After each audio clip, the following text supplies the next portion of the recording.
السلام عليكم ورحمة الله وبركاته، حبايب قلبي ومتابعيني الغاليين، يا رب تكونوا بخير. شايفين القمر ده؟ شايفين الحلاوة دي؟ هي حلاوة ولا حاجة حادقة؟ أيوة، هي مش بجبنة بفلفل أحمر بطحينة بزيت. بصوا شوية حاجات كده مع بعض، عملت بيهم خلطة الجبنة القديمة دي تخليكي بصي ريقك يجري كده أول ما تشوفيها، تشم ريحتها بس تصحي من احلاها نومه كده عايزه تاكليها. يلا بقى حضروا البطيخ، وحضروا الخيار مع فلفل، مع قوطه، مع فول حراتي. بصوا تتاكل مع اي حاجه، حاجه فاخر من الاخر، طعم لذيذ. يعني هقول لكم، هو مش اختراع، هي جبنة قديمة، بس أنا عملتها بطريقة تخليكي تفتح نفسك كده للأكل. يلا نسمي الله وصلى على رسول الله، وتعالى أقول لكم أنا عملت إيه.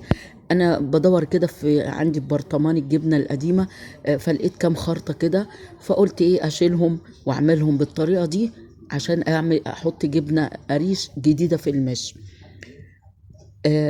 جبت بقى الكبة، حطيت فيها كام خرطة دول، معاهم قرنين فلفل حمر. انا طبعا بحط فلفل احمر من الرفيع الحامي مع المش ومع الجبنة لما باجي ايه اعملها. بس بفضل الله والحمد لله ما بيعملش عندي لا دود ولا سوس ولا اي حشرات. اللي عايز اقول له ازاي ما بيحصلش حكاية الحشرات دي يكتب لي في الكومنتات وانا اقول لكم ايه تعملوا ايه. يلا بقى نسمي الله كده ونبدأ الفيديو. جبت كده كمان ده ربع كيلو من الفلفل الحامي الاحمر، بس انا حطيته من جبت من اللي هو البارد، لان الجبنة اصلا عشان انا بحط معاها مع المش قرون شطة حمراء، فمخلياه سبايسي شوية، فانا عايزة انيم الحرقية دي شوية. فجبت الفلفل الاحمر اللي بلدي بس، اللي هو مش الحامي، عشان نعادل الحدوقية يعني. حطيت كمان حوالي ربع كوباية زيت، حطيت ايه كمان معلقتين كبار طحينة زي ما انتوا هتشوفوا كده. عايزة اقول لكم ان الطحينة دي بصوا سايلة ازاي، مش فاصلة الزيت لوحده والطحينة لوحدها، ولا مرقدة وتقيلة. انا عامله الطحينه دي لسه من حوالي اسبوع، تقدروا تشوفوا الفيديو بتاع الطحينه.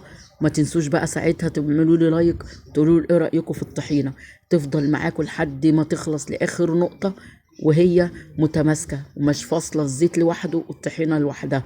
حطيت بقى الجبنه معاها، الفلفل الاحمر، حطيت معاها زيت، حطيت معاها طحينه، وضربتها كده في الكبه.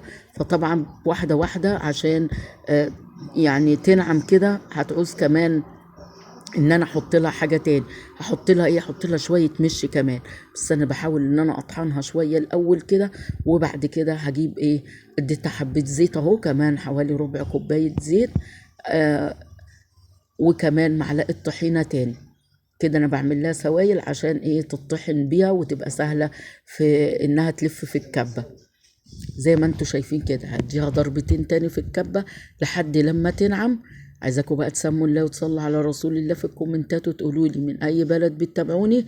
وعايزه اقول لكم ان الجبنه دي في البيت يعني خير. كانت الله يرحمها تقول لي زرعه المش والجبنه في البيت دي خير.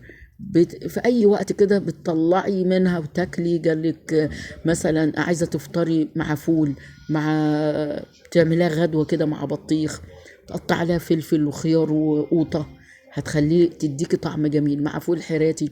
هنا بقى انا قلت ايه ازودها كمان شويه مش عشان تلف بسهوله في الكبه، لان انا عايزاها ناعمه زي ما هتشوفوا دلوقتي. ما تقطعوش الجبنة دي من عندكم، خلي عندكم على طول برطمان جبنة.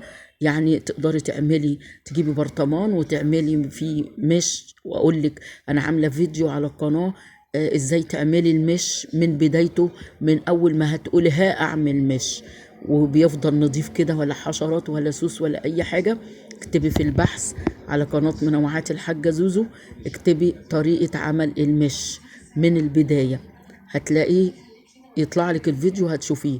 لما عملت المش بقى تقدري تجيبي الجبنه القريش، وبرضه هتشوف انا بحطها ازاي في المش، وبتديني نتيجه حلوه قوي قوي قوي.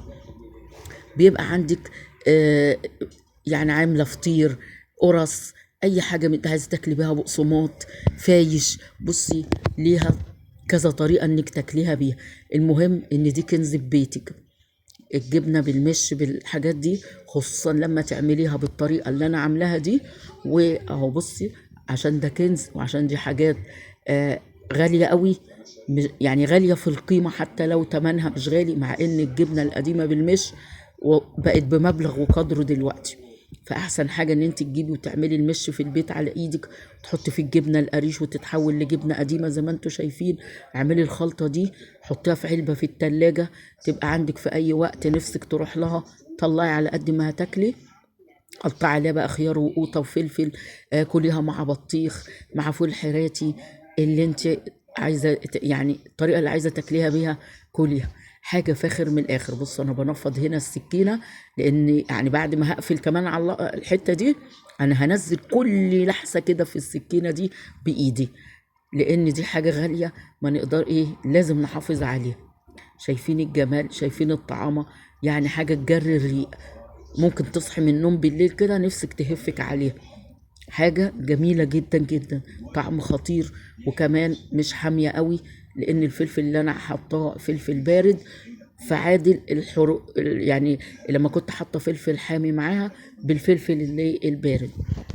ما تنسوش بلايك، ما تنسوش تسموا الله وتصلوا على رسول الله في الكومنتات، قولوا لي ايه رأيكم في قناتي، وجربوا الطريقة دي تبقى جاهزة عندكم ان شاء الله. هجيب جبنة قريش، وهعمل لكم برضو طريقة تانية حلوة برضو تخليها عندك وقت ما تكوني عايزة تاكلي، طلعي بس خدي بالمعلقة كده من العلبة وحطيها في طبق كلي، واحفظي الباقي في التلاجة في العلبة. شايفين الجمال، شايفين الطعامة، بذمتكم ريقكم ما جريش. شايفين؟ ايه رأيكم في الطعامة والحلاوة دي؟ لايك بقى، ومع السلامة.